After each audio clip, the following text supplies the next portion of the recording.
At 31,000 feet above the Spanish coast, two aircraft prepared for a routine mid-air refueling. The date was January 17, 1966. The KC-135 tanker extended its boom toward the approaching B-52 bomber. Neither crew knew they were about to create Europe's most dangerous nuclear accident. The collision happened in seconds. Metal screamed against metal as the aircraft tore each other apart in the thin air above Almeria. The tanker exploded instantly, killing all four crew members. The massive bomber broke apart, sending 3 of its 7 crew to their deaths. 4 men managed to parachute into the morning sky, floating down toward the Mediterranean coastline, but the real terror was falling with them. Hidden in the bomber's belly were 4 B-28 thermonuclear weapons. Each bomb carried the destructive power of 1.1 megatons. That's 73 times the force that destroyed Hiroshima, and now they were plummeting toward the fishing village of Palomares, Spain. Before we dive in, please consider dropping a like and subscribing. The bombs scattered across the landscape like deadly seeds. 2 slammed into the dry earth near the village with sickening thuds. Their conventional explosives detonated on impact, sending clouds of plutonium dust billowing across the farmland. A third landed intact in a dry riverbed, its nuclear core still armed and dangerous. The 4th bomb disappeared into the Mediterranean Sea. Francisco Simo Orts was tending his tomato fields when the sky caught fire.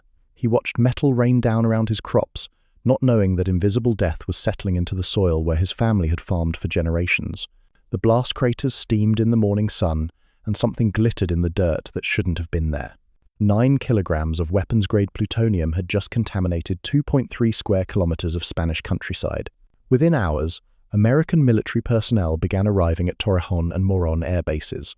49 specialists landed that first evening. By the end of the week, more than 650 personnel would be crawling across Palomares with radiation detectors, trying to measure a contamination they barely understood. The villagers watched these foreign soldiers in protective suits scraping up their ancestral land. They were told the area was safe. They were told there was no danger. They were told to continue their normal lives while men in masks buried their topsoil in metal drums. But something had changed in Palomares that would never be the same again. The plutonium particles were microscopic, invisible to the naked eye. When the wind blew, they danced through the air like deadly pollen. When it rained, they sank deeper into the earth. The contamination spread in patterns that followed the morning breeze, creeping through olive groves and into vegetable gardens. 1,400 tons of contaminated soil and vegetation would eventually be scraped from the surface and shipped to South Carolina in 4,800 metal barrels. The drums were buried at the Savannah River plant on April 8, 1966, in what workers called the nuclear cemetery. But that was just the beginning. The missing bomb in the Mediterranean had turned the seafloor into a nuclear treasure hunt. The device lay somewhere in an underwater canyon at 2,500 feet, armed and intact. If the saltwater corroded its plutonium core, it could poison the entire western Mediterranean. The race to find it would take 80 days and involve submarines, robots, and one of the most desperate salvage operations in naval history. And while the world watched the drama unfold beneath the waves, the real contamination was already spreading through the lungs of everyone who lived and worked in Palomares. The United States Navy had never faced a challenge like this before. A hydrogen bomb sat somewhere on the bottom of the Mediterranean Sea, armed with enough plutonium to contaminate the entire Spanish coast if its casing cracked. Captain Willard F. Searle, the Navy's supervisor of salvage, received the call on January 22, 1966. Find the bomb. Bring it up. Do it before the world panics. The search area stretched 5 miles offshore, where the Mediterranean dropped into an underwater canyon. The slopes plunged at 70-degree angles into crushing darkness. No human had ever worked at those depths. No technology existed to guarantee success, and every day the bomb remained on the seafloor increased the risk of catastrophic environmental disaster. The Navy assembled the most advanced deep-sea recovery fleet ever deployed. The minesweepers Hoist, Petrel, and Tringa brought 150 qualified Navy divers to the surface. But the real workhorses would be machines that pushed the boundaries of 1960s technology. DSV Alvin was a 23-foot submersible rated to 6,000 feet. Its 3-person crew could stay underwater for hours, using sonar and video cameras to map the canyon floor. Alvin had been designed for scientific research, not military salvage. Now, it would hunt for humanity's most dangerous lost object. The search began in the crushing silence of the deep Mediterranean. At 2,500 feet, sunlight couldn't penetrate the water. The canyon walls rose like mountains in the sub's lights, covered in sediment that had accumulated for millennia. Somewhere in this underwater wilderness lay 4 feet of machined metal, containing enough destructive power to level a city. For weeks, Alvin combed the canyon slopes while surface ships tracked its movements with Decker high-fix positioning systems.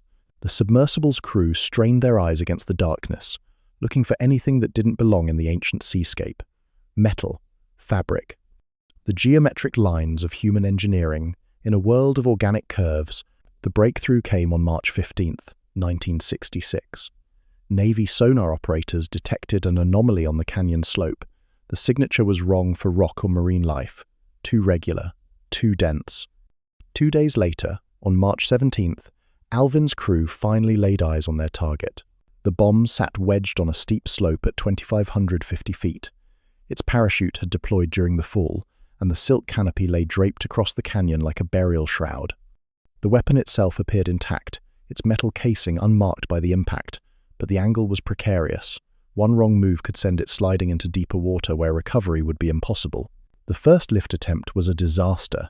As Navy divers tried to secure cables around the weapon, it shifted on the unstable slope. The bomb slipped deeper, coming to rest at 2,850 feet. The recovery had become even more dangerous. Each subsequent attempt risked losing the weapon entirely in the Mediterranean abyss. Curve I entered the operation as humanity's last hope. The cable-controlled underwater recovery vehicle was an unmanned robot connected to the surface by a tether. Unlike human divers, Curve could work at crushing depths without risking lives. Its mechanical arms could manipulate objects with precision that trembling human hands couldn't match under pressure. The plan was elegant in its simplicity.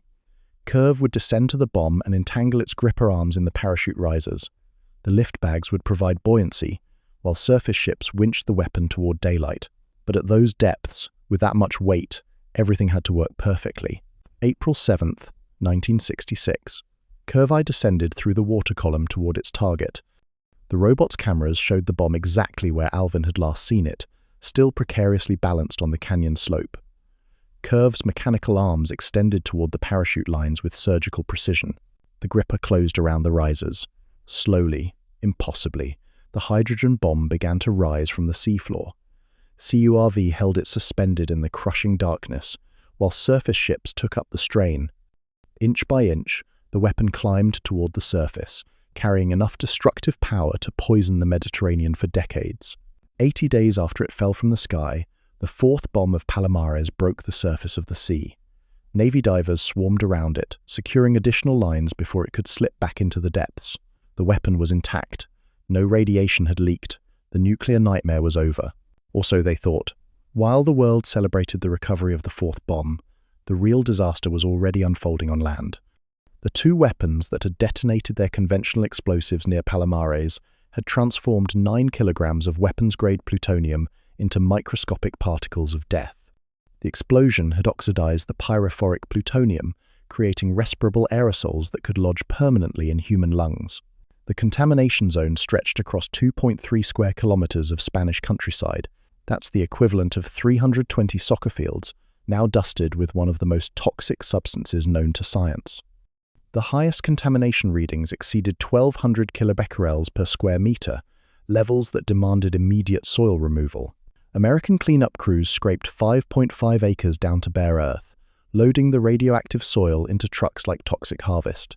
But the contamination didn't respect their neat boundaries. Plutonium particles had been carried on the morning breeze through olive groves and vegetable gardens, settling into the Sierra Almagrera foothills, where families had farmed for generations. Francisco Simo and his neighbors watched foreign soldiers in white suits tear up their ancestral land. The Americans promised compensation for damaged crops, but how do you compensate for soil that will remain dangerous for 24,000 years? The half-life of plutonium-239 stretches longer than human civilization has existed. The cleanup operation employed 1,600 personnel over 80 days. They collected 1,400 tons of contaminated soil and vegetation, sealing it in 4,800 metal drums for shipment to the Savannah River plant in South Carolina. The barrels were buried in what workers called the nuclear cemetery on April 8, 1966. but the Americans couldn't remove every grain of contaminated Earth. Areas with lower radiation levels were simply plowed under, mixing plutonium particles deeper into the soil where they would remain for millennia. The isotope ratio of plutonium-239 to plutonium-240 matched weapons-grade signatures, creating a radioactive fingerprint that would mark Palomares forever. Dr. Wright Langham arrived from Los Alamos to oversee the medical monitoring program. His team collected 1,400 initial urine samples from cleanup workers in 1966, testing for plutonium uptake in their bodies. The program identified the High-26 cohort, workers with the highest plausible systemic plutonium body burdens. The health effects of plutonium exposure develop slowly. The particles lodge in lung tissue, bone, and liver, emitting alpha radiation that damages cells over decades. Cancer rates might not spike for 20 or 30 years. By then, the connection to Palomares would be nearly impossible to prove. Spanish residents were also monitored, though their results were reported as low without specific numbers. The official position was that civilian exposure remained minimal.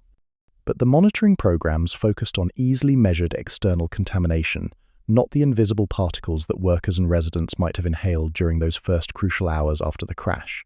Respiratory protection practices were inconsistently documented during the cleanup. Some workers wore masks, others didn't. The military's understanding of plutonium health risks was still evolving in 1966. What they knew for certain was that breathing plutonium particles could cause lung, liver, and bone cancers decades later. The primary public pathway for exposure was inhalation and ingestion of resuspended plutonium oxide particulates. Every time the wind blew across the contaminated zone, it lifted invisible death into the air. Every time farmers worked their fields, they risked stirring up particles that could lodge in their lungs forever. The Spanish government under Francisco Franco faced an impossible choice: evacuate an entire region and destroy the local economy, or manage the contamination in place and hope for the best. They chose to trust American assurances that the cleanup had been effective, that the remaining contamination posed no significant threat. Residential exclusion distances of 500 feet were maintained during the most intensive scraping operations. But families continued living just beyond those boundaries, breathing air that carried particles from the contaminated zone. Children played in fields where plutonium had settled into the soil. The ambient gamma radiation fields were dominated by natural uranium and thorium, making the plutonium contamination nearly invisible to standard detection equipment. The real hazard came from alpha-emitting plutonium particles too small to see but deadly to inhale. By the time the cleanup was declared complete, the contamination had already integrated itself into the ecosystem of Palomares. It lived in the soil, the plants, the insects, the small animals that farmers depended on for their livelihood. The radiation would outlast every person alive in 1966, and their children and their children's children.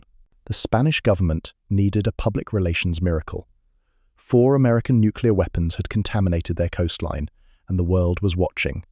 Tourism along the Costa del Sol was collapsing as visitors cancelled their Mediterranean holidays. The economy of Almería province faced potential ruin if fears of radiation persisted.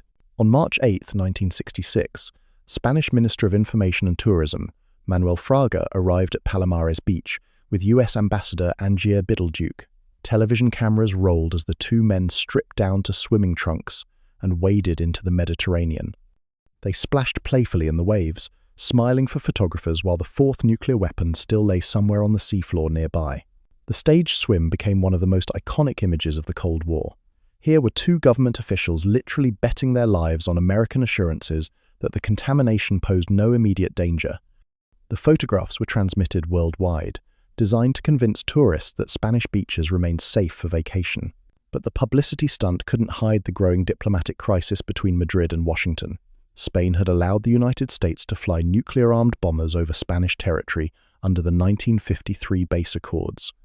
Now Spanish soil was contaminated with American plutonium, and the cleanup costs were mounting into millions of dollars. Francisco Franco's regime found itself caught between competing pressures.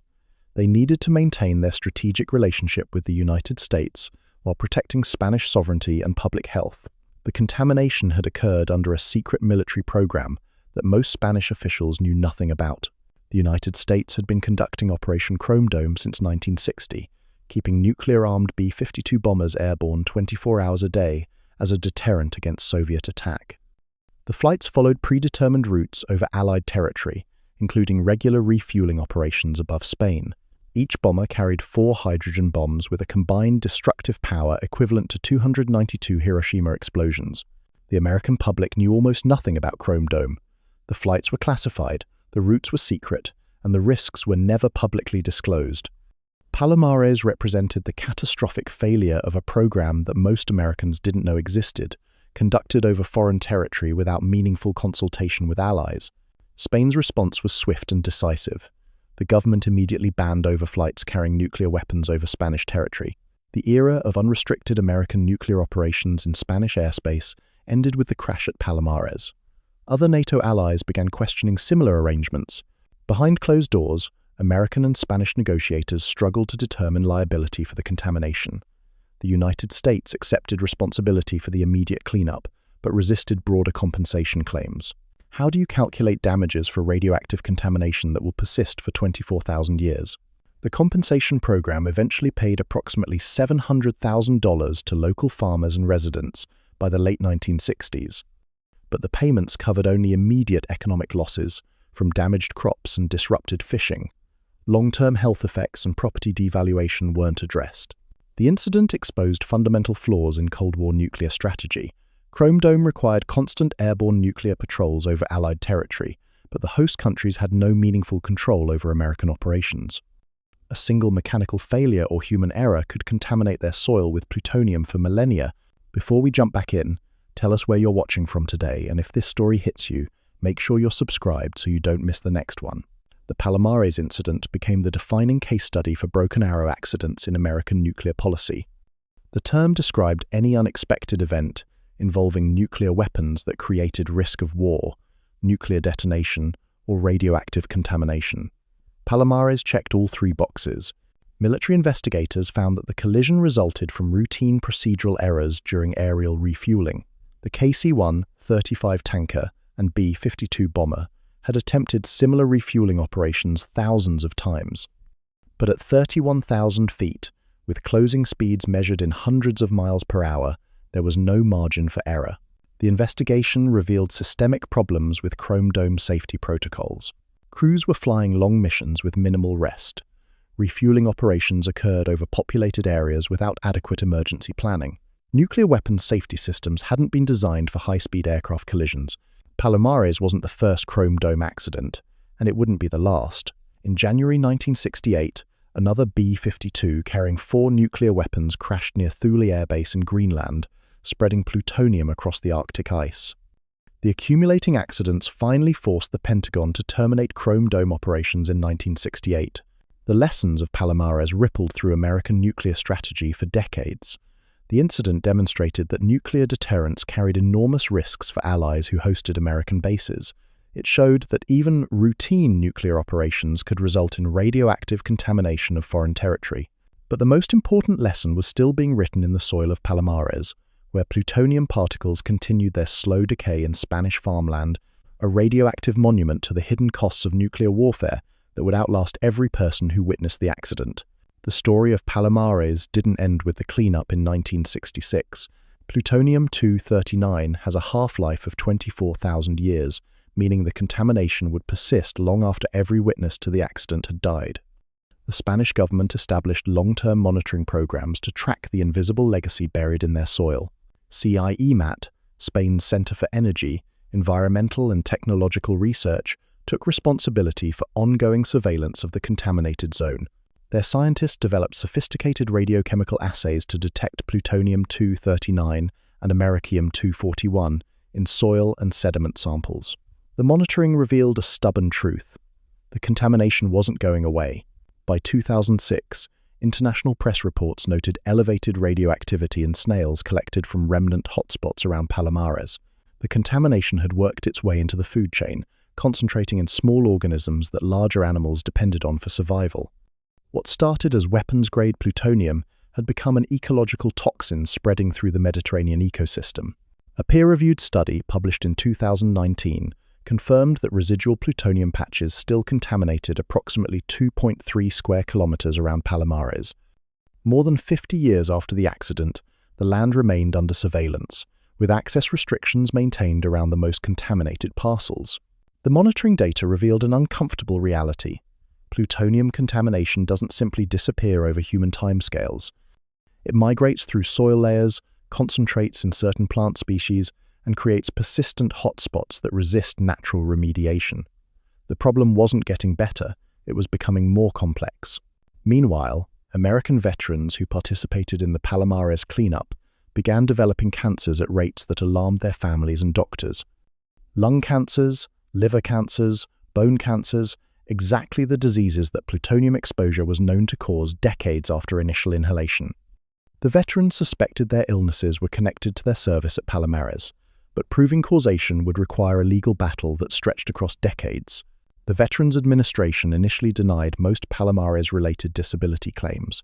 The government argued that radiation exposure levels had been too low to cause cancer, and that any health effects were more likely due to smoking, diet, or genetic factors. Veterans faced the impossible task of proving that invisible particles inhaled 50 years earlier had caused their current illnesses. Lawrence Scarr, an Air Force veteran who developed leukopenia after working the Palomares cleanup, filed a class action lawsuit against the Veterans Administration. His case would wind through federal courts for years, establishing legal precedents for radiation exposure claims by military personnel. On December 6, 2019, the Court of Appeals for Veterans Claims certified Scarr's case as a class action, potentially covering hundreds of Palomares veterans. But the legal victory was short-lived. The Federal Circuit Court of Appeals vacated the broad class certification on September 8, 2022, forcing individual veterans to prove their cases separately. The Supreme Court received petitions in 2023, summarizing the Palomares veterans' legal struggles. The cases highlighted fundamental problems with how the military tracked radiation exposure and documented health effects from nuclear accidents. Most veterans had no individual dosimetry records from Palomares, making it nearly impossible to prove specific exposure levels. The litigation revealed disturbing gaps in the military's institutional memory. Urine sampling data from 1966 was incomplete. Respiratory protection protocols were inconsistently documented. The Air Force's dose reconstruction methods relied on statistical models rather than individual exposure measurements. As legal battles raged in American courts, Spain moved toward final remediation of the Palomares site. In December 2023, the Spanish government announced plans to expropriate contaminated plots for comprehensive cleanup. The operation would remove an estimated 50,000 cubic meters of soil, finally addressing contamination that had persisted for nearly 60 years. The remediation plan represented a recognition that the original 1966 cleanup had been inadequate. Advanced detection methods had identified plutonium contamination in areas that 1960s technology couldn't measure. The full extent of the problem was only becoming clear as monitoring techniques improved. A joint statement between the United States and Spain in October 2015 had committed both governments to pursue further remediation cooperation, but negotiations over cost-sharing and logistics dragged on for years. The radioactive legacy of Operation Chrome Dome continued to complicate U.S.-Spanish relations nearly 6 decades after the accident. The Palomares incident had become a case study in transboundary nuclear accident diplomacy and long-term radiological stewardship. It demonstrated how a single military accident could create environmental and political problems that persisted across generations. The contamination outlasted the Cold War, outlasted Franco's regime, and would outlast everyone alive when the bombs fell from the sky. In museum, displays in Albuquerque, 2 empty B-28 casings linked to Palomares served as monuments to the accident.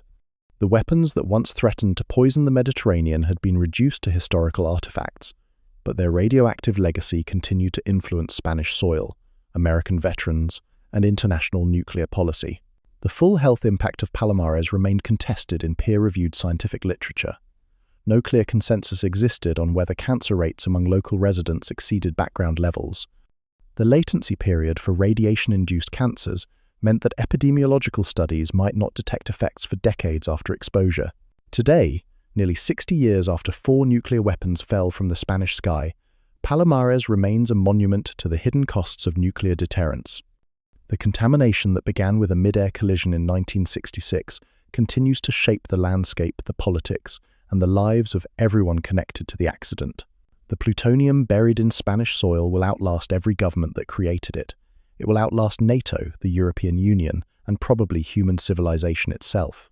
24,000 years from now, when our current languages are as forgotten as ancient Sumerian, radioactive particles will still be decaying in the farmland around Palomares. The accident revealed fundamental contradictions in Cold War nuclear strategy. The United States needed to maintain constant nuclear deterrence against the Soviet Union, but the weapons systems required to do so created enormous risks for allies who had no control over American operations. A single mechanical failure could contaminate their territory for millennia. Spain's decision to ban nuclear overflights after Palomares forced the Pentagon to reconsider Chrome Dome operations. Other NATO allies began questioning similar arrangements, demanding greater oversight of American nuclear activities on their territory. The era of unlimited American nuclear access to Allied airspace ended in the wreckage of 2 aircraft above Almería. The victims of Palomares included not just the 7 airmen who died in the collision, but the cleanup workers who inhaled plutonium particles, the Spanish residents who lived with contamination uncertainty, and the ecosystems that absorbed radioactive toxins. The full scope of the damage may never be quantifiable. The legal battles surrounding Palomares exposed deeper problems with how democratic societies manage the long-term consequences of military accidents. Veterans struggled for decades to prove connections between their service and their illnesses. Spanish residents had no legal recourse for property contamination that would persist across generations. Modern radiation detection technology has revealed contamination in areas that 1960s instruments couldn't measure. The original cleanup, celebrated as a success in 1966, is now recognized as inadequate by contemporary standards. Spain's decision to expropriate contaminated land in 2023 represents an admission that the problem was never fully solved. The scientific legacy of Palomares includes advances in deep-sea recovery technology, radiation monitoring techniques, and understanding of plutonium environmental behavior. Curve Eye's successful bomb recovery demonstrated the potential of unmanned underwater vehicles, leading to technologies that revolutionized marine salvage operations. But the human legacy remains more complex. The workers who cleaned up Palomares were told they were heroes, protecting Spanish civilians from nuclear contamination. Many developed cancers decades later, then fought bureaucratic battles to prove their illnesses were service-connected.